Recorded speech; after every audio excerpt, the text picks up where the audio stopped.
Thank you for joining us today for our workshop, Growing Together Volunteer Recruitment, Retention, and Leadership with Carla Patterson. Super excited to have her with us today and have her share her wisdom and facilitate the discussion. My name is Kathy Liao, pronoun she, her. I am an Asian woman with a short bob wearing a green sweater with a Zoom virtual background. That's kind of light filled. I am the Organizational Services Program Officer here at Mid-America Arts Alliance, and I like to welcome you all today and personally acknowledge the ancestral lands of the Kaw and Osage Nation, the Kickapoo tribe, and the land of the Oceti-Sakowin Oyate. This is the land where I'm zooming in from, present day known as Kansas City, Missouri. And to learn more about Mid-America's land acknowledgement, please visit the chat. We'll drop a link in there so you can take a look at that. We here at Mid-America Arts Alliance believe in strengthening and supporting artists, cultural organizations, and communities throughout the region and beyond. We are a regional arts organization representing Arkansas, Kansas, Missouri, Nebraska, Oklahoma, and Texas. And you can learn more about Mid-America in the chat as well. We'll drop that link there. My colleague here, Peter, and I will be representing Organizational Services Division here at Mid-America. Through our programming in organizational services, we offer combinations of workshops, coach consultations, and peer-to-peer learning opportunities to work with arts leaders, to support them to govern more effectively, to become more fiscally astute, and develop strategies to address community needs. Today's workshop came out of needs that we heard from listening to sessions in Nebraska and Kansas, and we're here to talk about volunteerism. I forgot to just quickly mention the agenda. So as you can see on the slide, we're doing our welcome introduction, and we will be talking and discussing these following topics: volunteer recruitment, volunteer management, retention, and the intersection between volunteers and leadership. And we will close. So let me come back to Carla. Carla Patterson is a passionate advocate for arts organizations and their place and power within their communities. Her background in anthropology anchors her approach in the primary of place and community. Formerly the Director of Organizational Services for Mid-America Arts Alliance, she co-authored the Engage Houston program and served as an organizational coach for the program. She also worked with Mid-America to deliver the hands-on experiential learning program across Mid-America's 6-state region. Patterson has served as the Director of Business and Community Development for the state of Nebraska and holds an M.A. in anthropology from the University of Nebraska-Lincoln. So without further ado, I will hand the mic over to Carla. Well, friends, it's good to see you. And I want to make sure we put an emphasis on the word facilitate, because there's a lot of good ideas and we're going to share those in our Zoom room. So you know what they say about the word assumption. So I've got a little story to tell you.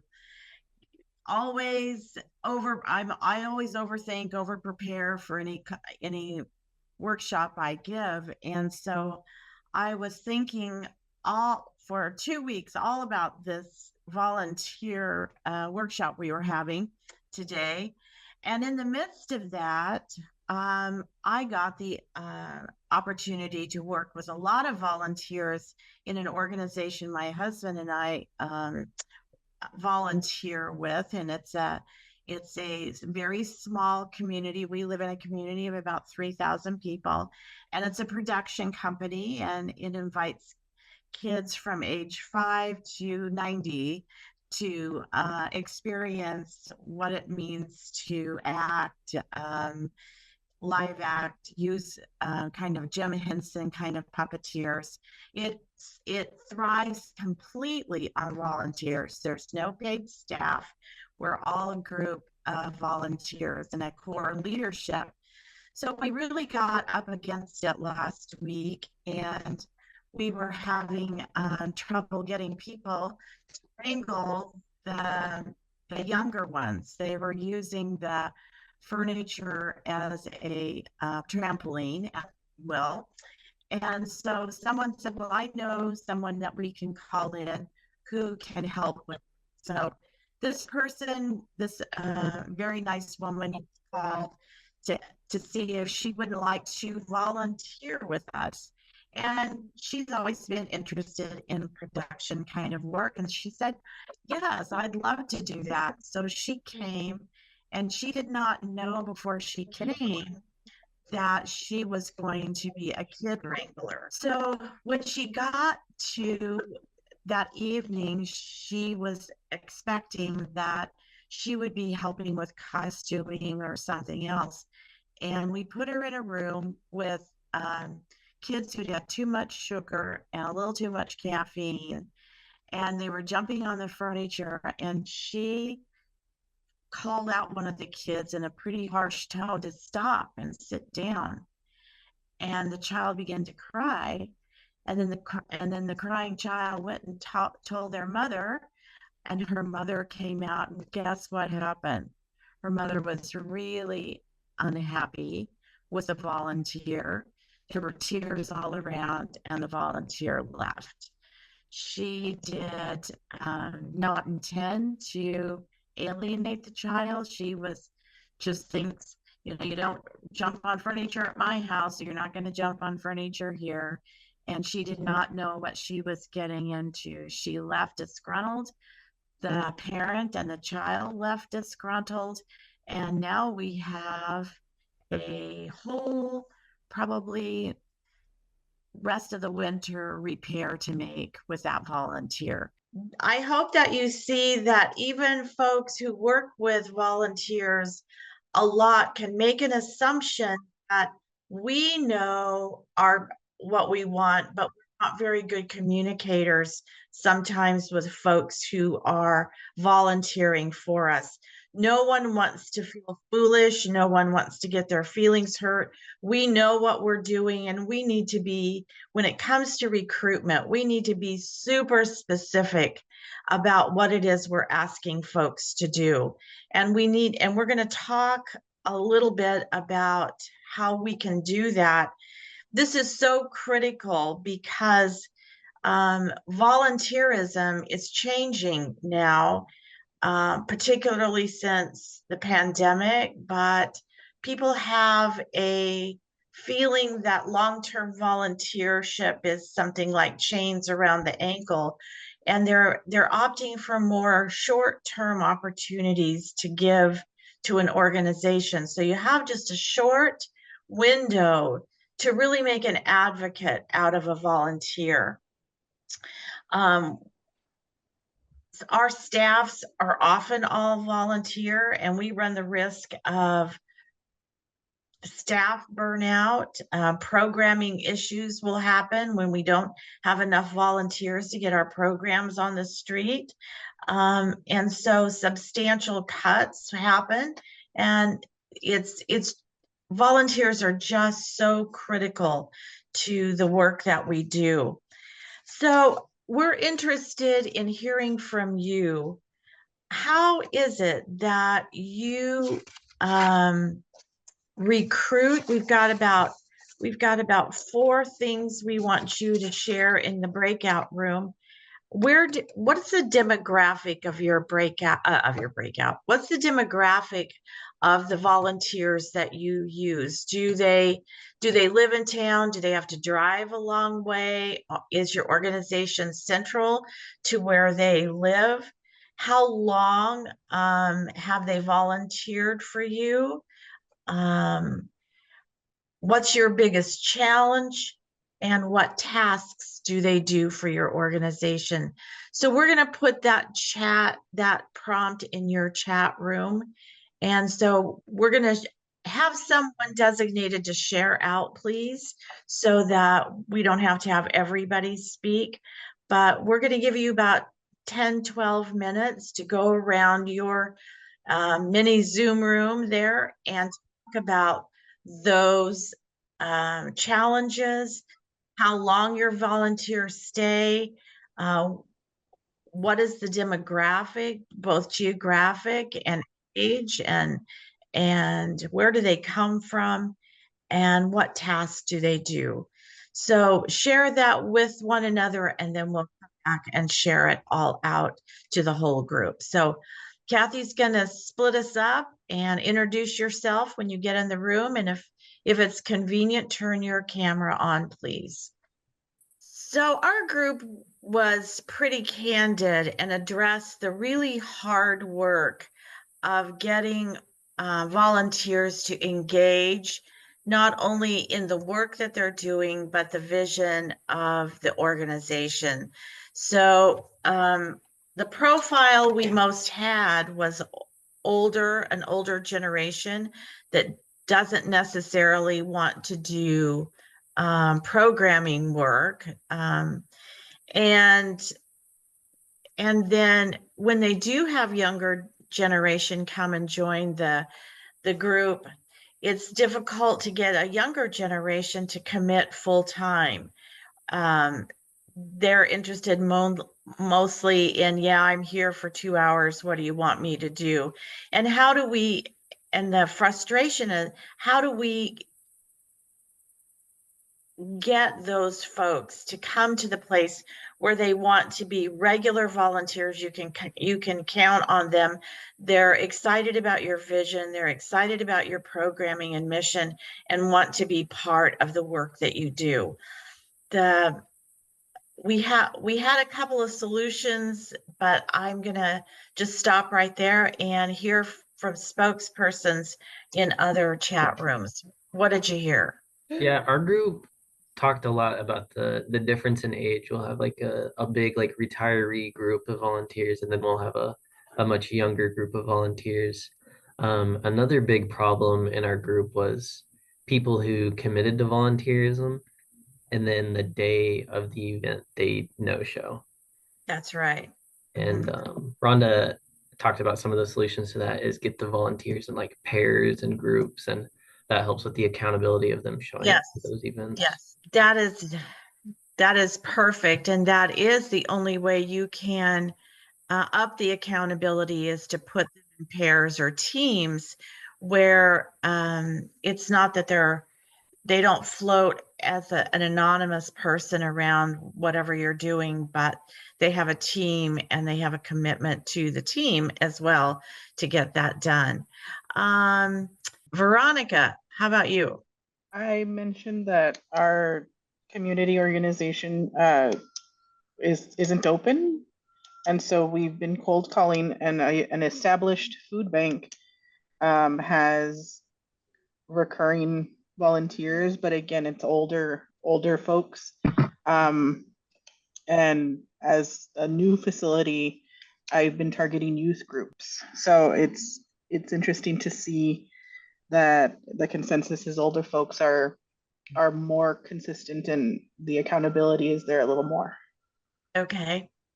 Anybody else before we start talking about some solutions here? Oh, yeah, we did talk briefly about the kinds of volunteers, skilled and unskilled, and what is necessary for recruiting each type in our group. So I thought that was really interesting.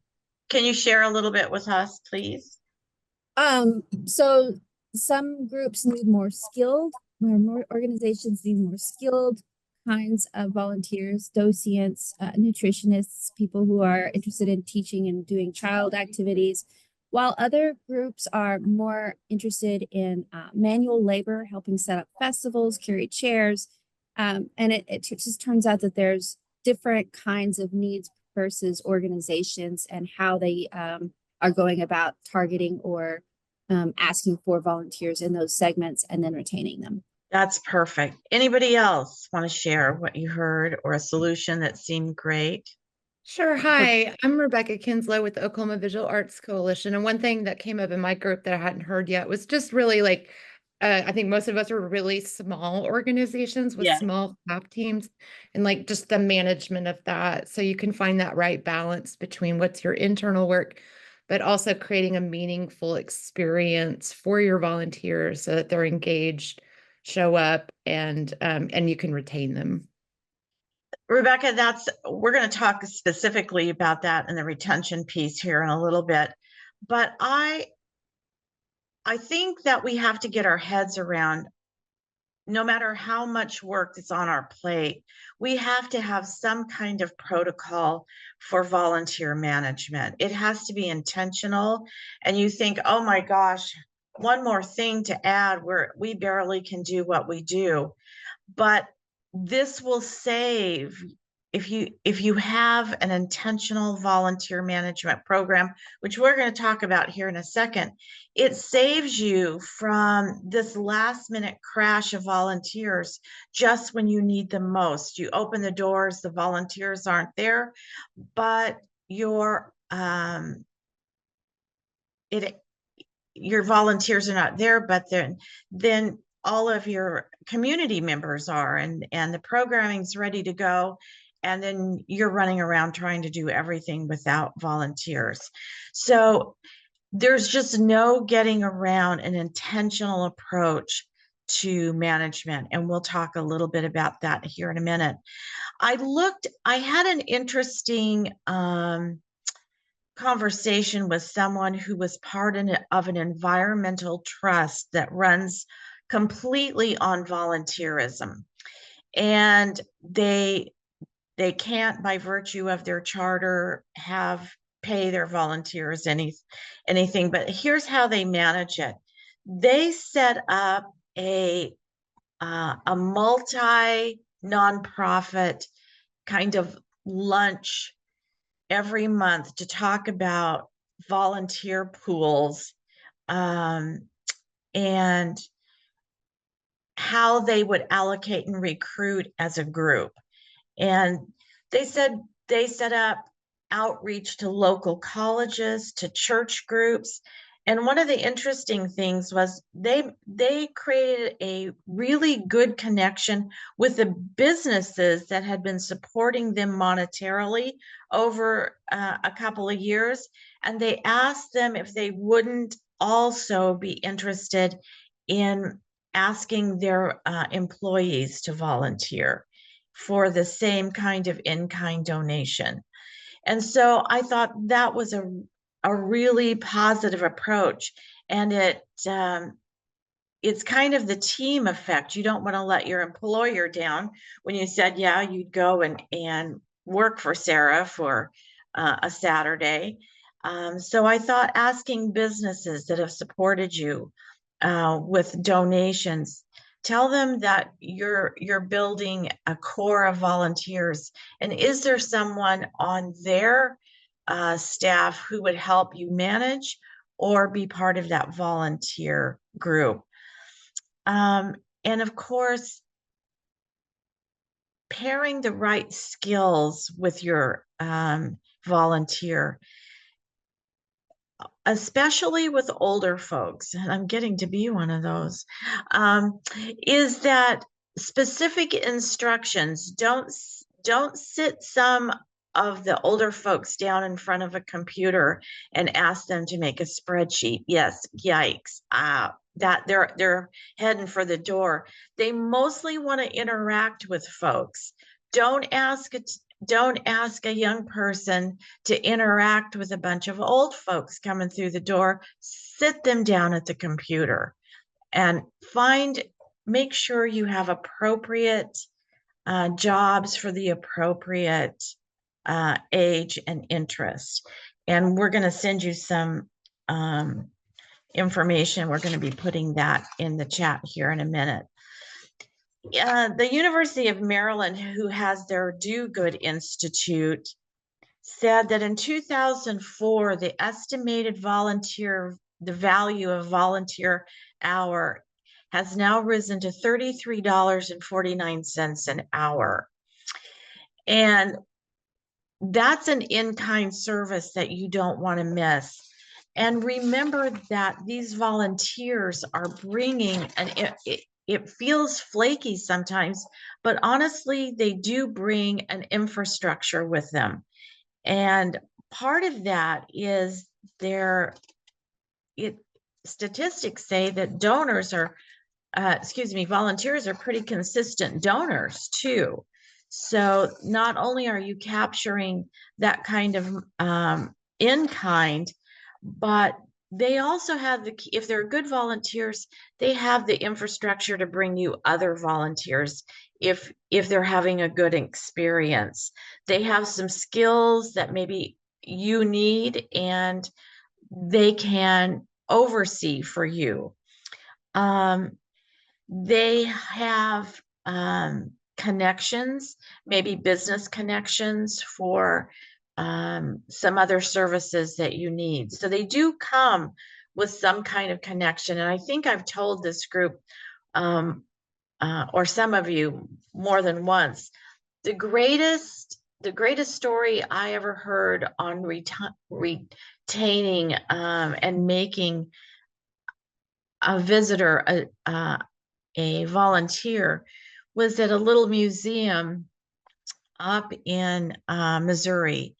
And the kids the teenagers would park their bikes in front of the museum window during school time, because that's where the bus came by and picked all the kids up.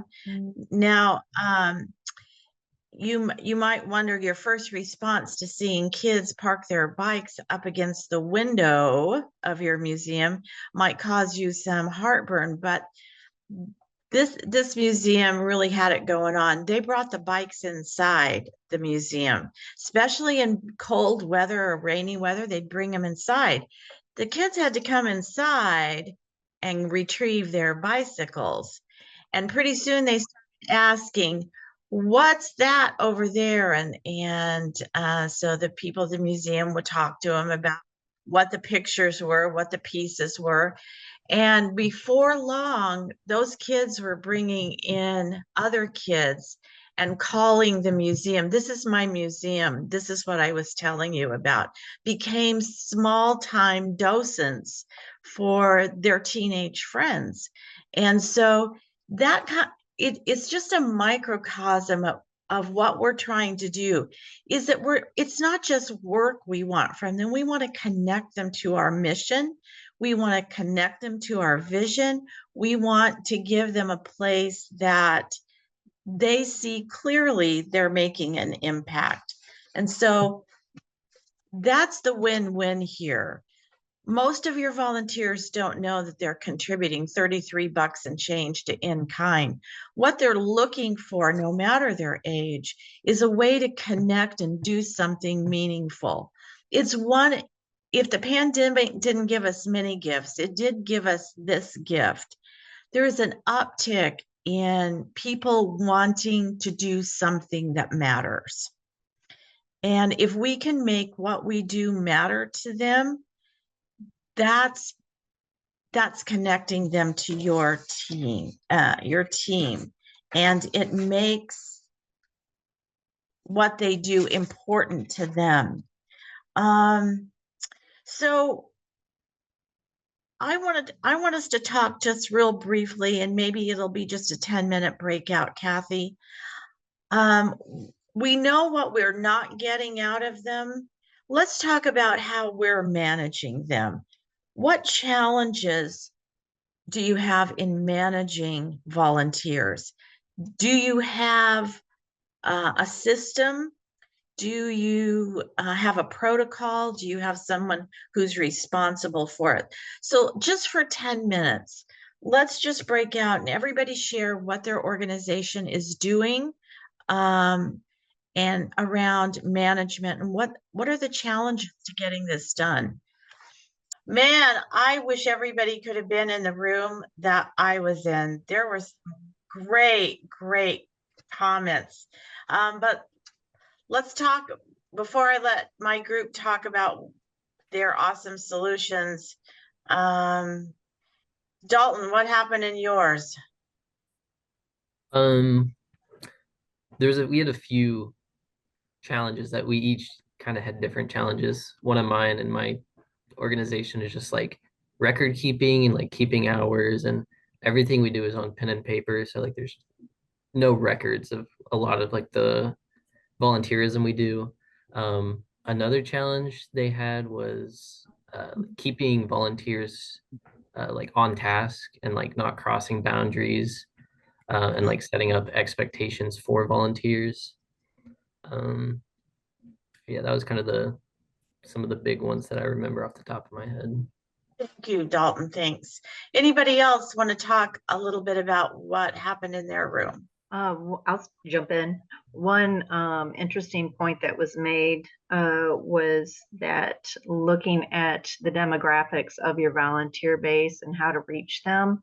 And the approach that was suggested was looking at it from a marketing perspective and target the age demographic on who would be most receptive to email, who would be most susceptible to social media, and so on and so forth. So I took that as a very big takeaway for me. So I thought that was fantastic. Yeah, that is fantastic. Anyone else want to share what they heard?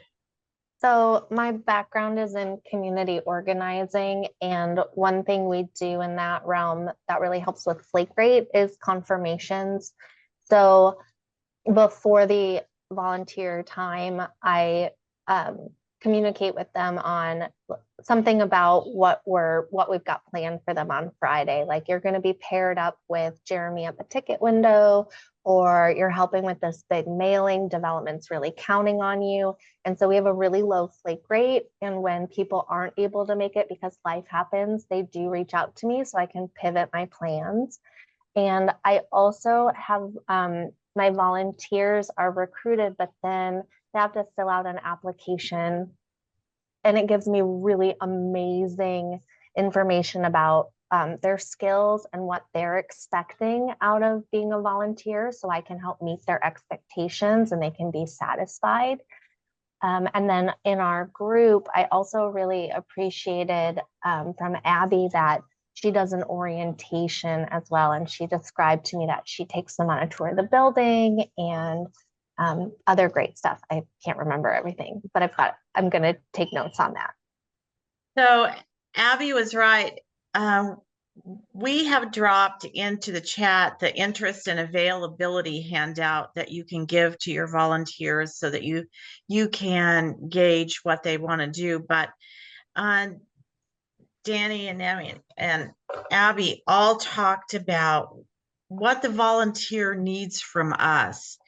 And sometimes it's just a 2-pager about it's a welcome and talks about what the mission of the organization is, what the purpose is, what we're doing, what's our vision, a list of staff and other volunteers, some emergency procedures, especially if they're going to be left in a building or a section of an activity by themselves, and there's a cut. Where's the first aid station? If somebody is plugged the toilet and there's no staff around, where you can turn the water off. And then a volunteer's code of basic conduct, cell phone usage, guidelines for social media use. Don't be taking pictures of the kids here and posting it on your social media site. That's not allowed. Is there not to do online postings of this organization's activities and taking pictures without their permission? And then, not to put too fine a point on it, but it's a matter of safety. For some activities, especially those that are outside oriented and you're trying to keep your volunteers safe, the dress code is please no flip-flops. So if you have activities where some of that is important, then be sure to let them know. And so those are some of the things that they need from us. And I loved the idea of taking the time to find a volunteer. Maybe it's from a business that who will take on the task of managing your volunteer corps. We talked in our breakout room. The ugly fact is that we can't solve how to make somebody come in our door. I mean, that's beyond our control. What we can manage, we can control, and that is to be really intentional about how we prepare them for service. where we make them feel special, where we make them feel like we've empowered them to help our organization make a change. And so a mentor, another volunteer attached to this person who can mentor them a little bit, so that a new volunteer doesn't feel they get into a position where they don't have an answer. If someone asks them, then they feel stupid and they feel embarrassed. And you get a lot of introverts in a organization, but who are coming to volunteer and to meet people. And so they always want to look like they're equipped to do the job. Don't make them feel embarrassed. So other pieces of advice coming out of your breakout room before we go to retention? I do want to uplift a question in the chat. So Veronica asked, are orientations more successful in person or over virtual in reducing flake rates? Okay, those of you who have reduced flake rate, is it better? I have my own opinion, but you're in the chair, guys. In person or online? Nemi? Hi, I can speak on this. I didn't get to say this in the breakout room, but we also do in-person volunteer orientations. Basically, when someone signs up on the website or through social media, if they're interested in volunteering, I send them an email with the application saying, hey, let's meet for a 30-minute volunteer orientation, and like telling them I want to be mindful of your time too. So keeping it short and sweet, but making sure it's still within their schedule availability. And then they get to see the space, especially in action, because we have operating programs 5 days a week, sometimes even 6. So when they come in and they see the studio in action, they're able to see like, oh, this is the impact I'll be making within the tour that we go through. And then we sit down for the orientation, talk about the impact and our mission and policies and such, and then they usually come back. So that's just my take. Perfect. And Abby made a great comment in the chat. She does it in person and gives her an idea of who's going to show up, actually. If they're going to show up to the orientation, then they're likely going to show up when you need them. So we're going to stay in large group for our last few minutes together, because we want to talk about some retention strategies. So you get them through the door and you know what they want to do, and you're going to give them a little orientation about how to best do what you've asked them to do. You've buddied them up with another volunteer or a mentor, and you're ready. One of the next best tools you can have in terms of retention is, after that job is finished, to give them a volunteer satisfaction survey. Then you'll find that in the chat, that document. That's kind of a 360 for us. How was the experience from their chair? Did they feel welcome? Did they feel like they were prepared well enough? It helps us do a better job of engaging and keeping them. It's like an exit interview. It doesn't have to be done, but perhaps once. I think every volunteer should have the opportunity to fill one out, because they may offer us some really good suggestions. I had a volunteer session that I did a couple of months ago with a group of museums, and I asked them how they showed their appreciation for the volunteers. That's one of the number one retention strategies, is how do you say thank you? They're not getting paid. They've had to make arrangements to be there. How is it that you say thank you to your volunteers? Anybody want to volunteer to say how they say thank you? See, I can't make you do it, but don't give me a flake rate here. How do you say thank you? I can speak to that. Oh, Danielle, thank you. Yeah. One way that we did it, we got nominated for to get a party through this. It's called Adventure Park, like an amusement park thingy. Mhm. And so we gave like the opportunity to our volunteers advisory council. Mhm. So that's kind of one way. And then we've recently tried to do quarterly like little gatherings, parties, just little things to like give back. And so some of them still want to volunteer and bring food for it, but it's more so of like, we're going to update them on stuff, just say thank you. And it's not a time for them to volunteer or work, but just for them to feel valued. Oh, Danielle, that's awesome. That goes to the heart of the best kind of strategy. Anybody else want to talk about how they say thank you to their volunteers? Well, I think we've done something similar to what Danielle has done in terms of a party, kind of a appreciation reception where we have food and wine, and we just laud how wonderful they are and how much we've appreciated the work they've done. Then the other thing we've done a couple times is we bought tickets to like the opera and invited them to the opera, and we would have a lunch, have a box lunch or whatever it is for them. And it was optional, but we invited them and said, please let us know if you'd like to attend. And amazingly, almost, I think at that time we had probably 9 active volunteers, and about 7 of them actually participated.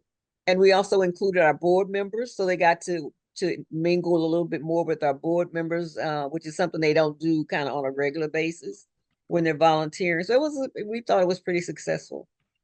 Man, I'd like to volunteer for you. If you create an appreciated core of volunteers and give them a time just to mingle, you're solving something for them, and that is a way to be part of something, a connection. The loneliness factor, because a lot of times people volunteer because they want to meet people because they are lonely, and you create an appreciated core that can just get together and feel like they're a part of something bigger. That's a beautiful thing. That's a really beautiful thing. Volunteer shout outs in your newsletters at the event itself is another way. Swag bags, if it's short-term volunteerism, make sure they get a swag bag from you, t-shirt, mugs, other merch that you have. Birthday celebrations. So just ask them when their birthday is and just have some cards that you send out over through the year saying happy birthday from your friends at your organization. And then just find ways to publicly get them in the limelight. And that is, I know of one organization, this is in Houston, who has dedicated a performance to their volunteers. That was a big time appreciation effort. So the play or the symphony or the musical event was dedicated to the volunteers who make that organization possible, and they listed all their names in it. Maureen, you were going to say something? Oh, no, I was just shaking my head. Yeah, that sounds great. Yeah, and it's really no cost to you all, but it is a huge benefit. That's why donors give to be put in the program. Your volunteers are donors as well, and they've donated a lot. So, Dalton, you've got your hand raised. Yeah, another strategy that I like using, it's more specific to like groups, especially like college groups. We did like a little donation to an arts group. They're trying to go on a trip, and we donated a little bit, publicized it, and then that also helps get them other donors to help them go on their trip as well. So it's kind of like a double relationship. We get the volunteer retention, and then they're also getting something that they want in return. Yes. And so if you can think of it this way, how do we make the experience of volunteering with us something personal for them so that they become advocates and apostles for the cause? And it's also true that it takes a lot of time on the front end so that you have the time on the back end to tend to what you need to tend to when it comes to running your organization day by day, or at an event that you've really plunked a lot of money into. So that's the key. If you want to get hardcore, and I bet Danny does this and NAMI, is that in the application for the opportunity to be part of your organization as a volunteer, you might ask them what other places they volunteered as a reference, so that you get an idea of whether or not this person will show up when they say they'll show up. Don't apologize for the excellence that you demand on behalf of the community you serve, but be a partner with them. Now, the last thing, we're running out of time, but the last thing I want to talk a little bit about is ask you, have your volunteers ever matriculated to leadership in your organization? I can talk about some of that. This is Okay. Matt from McCook, Nebraska. We started a group called McCook Connects, which basically tries to connect newcomers to somebody who's already in the community that has a similar interest, and try to find what their passion is and get them involved. And one really exciting thing is these people, two young people in their late 20s who had no previous connection to our community, have taken this in a new direction that we're thrilled about, because they have young ideas. And so our one of our mottos at our foundation is to inspire, fund, and mentor. And so this is a great example where these people were the newcomers, and now they've stepped up and actually created a core team for this McCook Connects group and are now leading that group. And so we're just providing tools, inspiration, and a little bit of money to help them do whatever they want to do. Awesome. And Abby just dropped in that internships have led to leadership. Sometimes it leads to board membership. You find someone who's connected to your organization on a deeper level, and maybe it also leads to a staff position in your organization. But cultivating a good volunteer pays dividends for them and for your organization from the point of entry all the way through a leadership pipeline. So it's easy to make the mistake Carla made last week, and that is just to get somebody in front of a task, and you can say, I never want to have that happen. So it pays to do the work up front so that the end result is something that lifts up the volunteer and strengthens your mission with your community. In the last couple of minutes, is there any question you had coming into this session that you hoped would be addressed that wasn't addressed, that we might talk about for just a couple minutes? Here's your chance. Community building depends on volunteers, and they need to have a good experience in their community doing that, because if they show they care, there's a reason to be there. Just a quick question. Someone brought up communication with volunteers and maybe stepping away from email.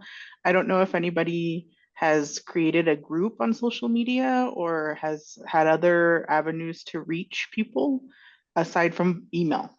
You know, sometimes, guys, this is generational. In McCook, we've created a community site that people can go to for volunteering opportunities.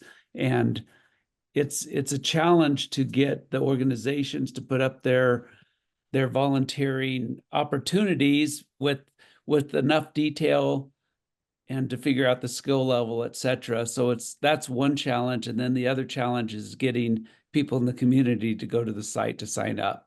So it's not perfected by any means, but that is a different channel that we're attempting.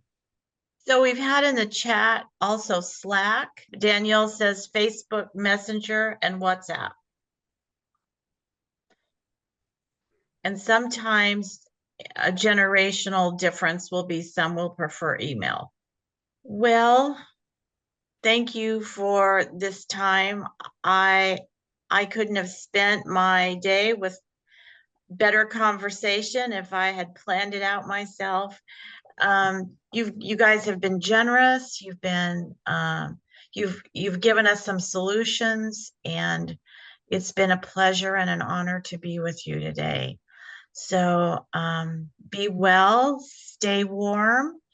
And Kathy, any other announcements before we go? Yeah, thank you, Carla. Thank you so much for facilitating this conversation. I personally feel like I learned a lot from you and also from the cohort here today. Again, thank you all so much for your time. And yeah, I learned a lot. Thank you. And I hope you all did too.